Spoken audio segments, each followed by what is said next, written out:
Alright, guys, so we're talking about something that honestly, again, I've said it several times that I thought we have already talked about on this channel. We are going to be talking about Freddy versus Jason. Yeah, Freddy versus Jason. The movie, I remember this movie, and and again, guys, this is going to show my age. So, again, just bear with me. I remember watching this movie when I was younger, and oh man, when did this movie come out? I want to say I was in fifth grade. Yeah, I was in fifth grade when this movie came out. I didn't watch it initially because, again, I guess I was still too young. But overall, I remember watching this and I got into it. I mean, I remember I watched a little bit of the Nightmare for Elm Street. I watched a little bit of the Friday 13th movies. But again, this movie was really interesting because again, I remember I watched this.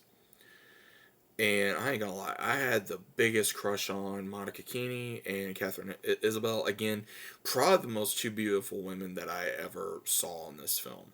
But regardless of that, we have Robert Englund return as Freddy. We have King Kinsner becoming Jason. Jason gets used by Freddy because Freddy resurrects him to kill people in on Elm Street. And we have where Lori and her friends Gib, Kia, Will, and among others are partying, having a good time.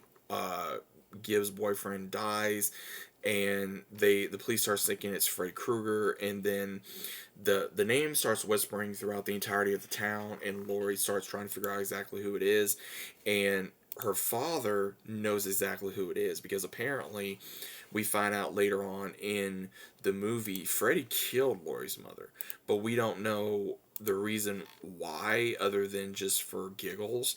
And as he said, he always had a thing for, the ones in his house. And I'm saying that very loosely because, again, he said something else, but I'm not going to say it. But, um,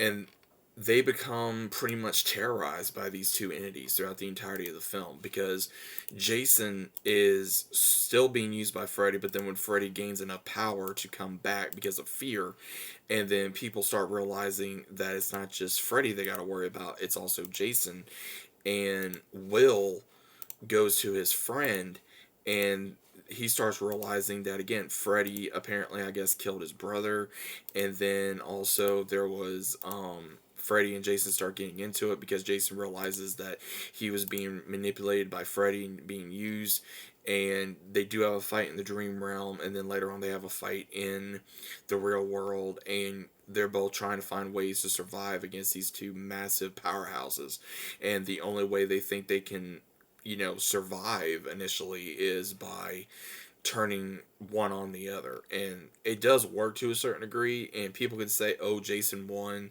or Freddy really won, or it was, nobody really won, or the movie was, horrible, or the movie was okay, or it was amazing. Again, this movie succeeds and fails at the same time, in my opinion, because again, this is when horror movies were really, I would say, trying to amp it up. You know what I mean? Because this is when they were really trying to make things different.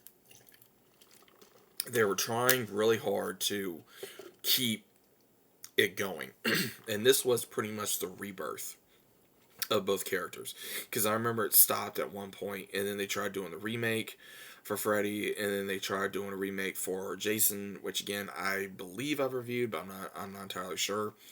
And again, this movie to me is not scary. There, I have again, guys. I have seen films over and over again, whether it be horror, whether it be whatever. This movie is not scary to me. It's not scary. It's very intense. It's very intense, and they do mess with your head a little bit. Again, if you've never seen this film, but I do recommend you watch all the Nightmare Before Elm Street movies, and also you watch the Friday the 13th movies before you've seen this film. Again, if you have seen this film, again, I'm pretty sure everyone's seen this film.